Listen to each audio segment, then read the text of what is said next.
நான் பண்ணாத பிரார்த்தனையிலையும் கடவுள் செவி எடுக்கலை. நான் பண்ணாத பூஜையிலேயோ கடவுள் எனக்கு கரம் நீட்டல. இவர் சொன்னதை மட்டும் செஞ்சா எல்லாமே கிடைச்சிடுமா?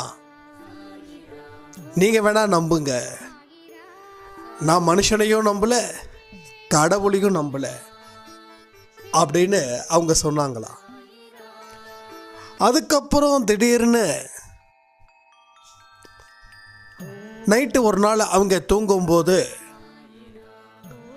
அவங்களுடைய கனவுல இந்த அன்பே சாய் அப்படின்ற ஒரு வார்த்தைகள் மட்டும் கேட்டுக்கிட்டே இருந்ததாம். அடுத்த நாள் காலையில் அவங்க ஃப்ரெண்டு கொடுத்த நம்பரை இதை வச்சு காண்டாக்ட் பண்ணி இன்னைக்கு